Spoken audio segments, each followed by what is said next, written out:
When WCW Nitro first started, WWF was still in its traditional format using jobber matches, as it should have been.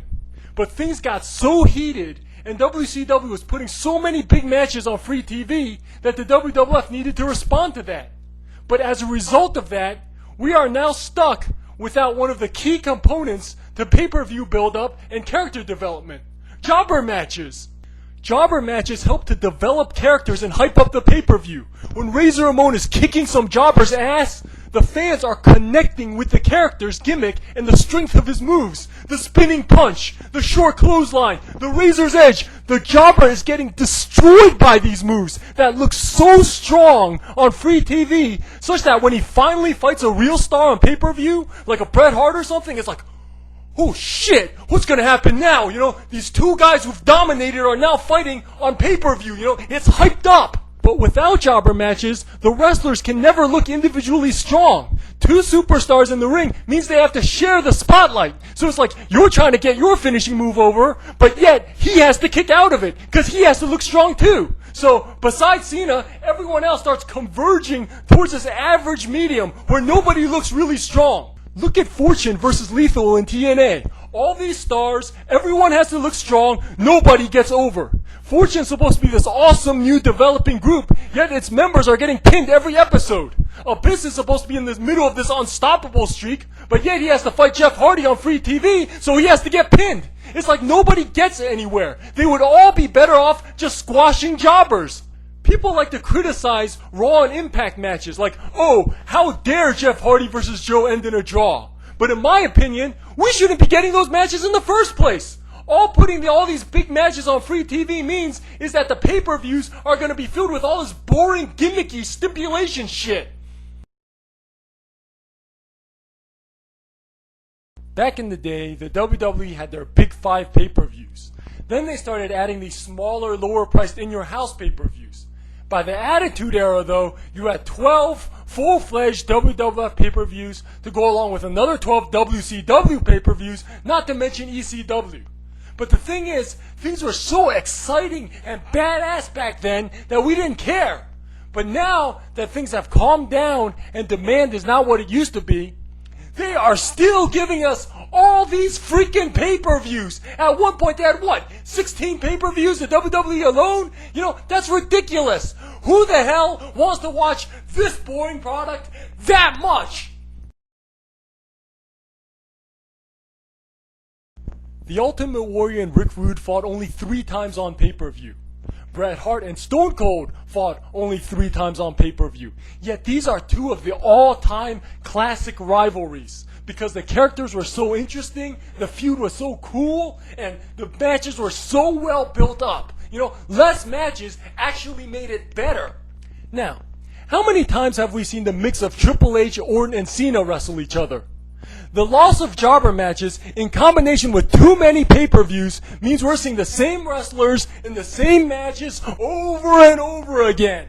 And to make up for this repetition, the WWE starts throwing out all this last man standing, handicap match, no holds barred gimmick shit. Right? Guys these days wrestle each other so many times that it all just starts blending together and becoming meaningless. And this affects the value of the belts. The wrestling product and feuds were so much better when it was less matches over a longer period of time.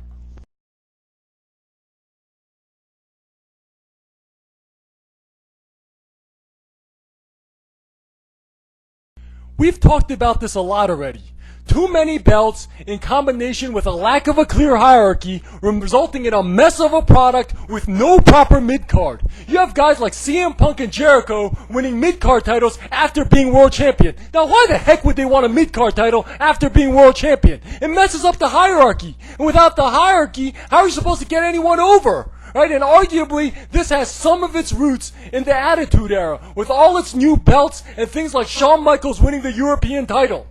It used to be simple. You had one world champion and he was the man. There was no doubt in anyone's mind who the man was. Then you had the Intercontinental champion, someone who had strongly established himself and who could one day possibly challenge the man. Right? And that was it. That was it. A clearly defined hierarchy. You cut your teeth to become Intercontinental champion, then worked your way up for a possible world title shot.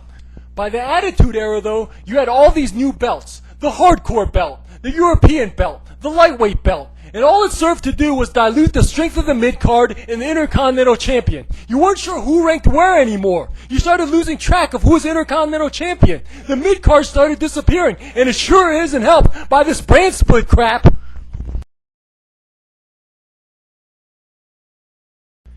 Everyone loved Raw vs. Nitro, one of the most exciting times in wrestling. After it was over, though, the WWE tried to make up for it with this brand split crap. You know, Raw versus SmackDown, this artificial competition to give the fans a side to choose. You know, but nobody cares about this crap. Nobody cares who's on what side. Everyone knows it's fake. All it does is water down storylines and characters and build up. When you're building a star, he needs as much exposure as possible, meaning he needs access to all the shows. Guys like Razor Ramon were everywhere. Raw superstars, the pay-per-views, everywhere. But now, wrestlers' storylines are limited to only one show, given only a fraction of the audience. Everything is all split up, and nothing can get full exposure. And what about having 3 world champions? You know, what did they think, you know? Well, with 1 world champion, we got The Rock. So with 3 world champions, we can have 3 Rocks, right? No! It doesn't work that way! All having multiple world champions does is serve to dilute the strength of the main event division. Just like having too many mid-card titles diluted and made the mid-card disappear. You know, so instead of having 1 world champion as strong as The Rock, you have 3 world champions not even close to The Rock.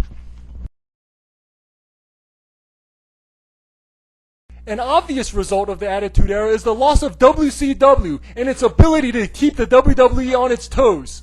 Hornswoggle and DX, Sheamus as champion, the celebrity guest host. Do you really think we'd be getting this crap if Nitro was still around breathing down Raw's neck? When WCW Nitro first started, the WWF still seemed somewhat serious at that point about presenting a legitimate women's division. Look at Survivor Series 1995.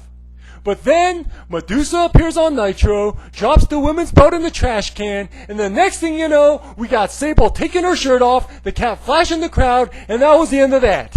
It's come to the point where they didn't even bother announcing the women wrestlers' names at WrestleMania 25.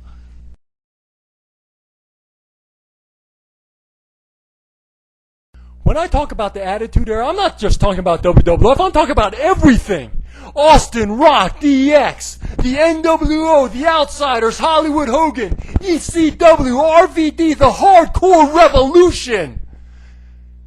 And now we have The Miz. It's like, how dare you?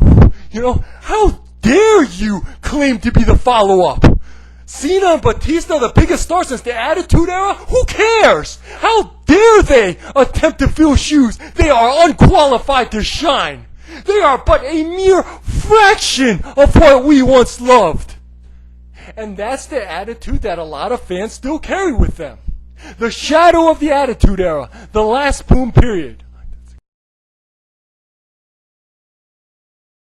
Soon after the Attitude Era, I remember reading about the WWF beginning a re-education process to reacclimate fans to normal wrestling matches. Because at that point, we were still all pumped up on Crash TV. You know, the non-stop action, the run-ins, the chaos. Kane would be hitting someone with a chair, then DX would come out, then Stone Cold would come out with a chair, tables would crash, barricades would fall over. Like all this stimulation, and you're just standing in the crowd like, yeah! So when the WWE started focusing on normal matches again, it was like, huh? You know, and you could see it in the crowd. Like these 2 wrestlers would be grappling for 10 minutes and the crowd would just be standing there like, what the heck is this? Where's Stone Cold with a chair to destroy these fools? You know, and I still think there's that influence. Because we've been through the Attitude Era. We've been through Crash TV. We've been through ECW and hardcore wrestling. So when the WWE not only goes back to normal matches, but starts watering them down on top of that, it's really, really noticeable to me. You know, I went to a pay-per-view WWE in 2007, and it really looked like they were going in slow motion. It looked like they were practicing.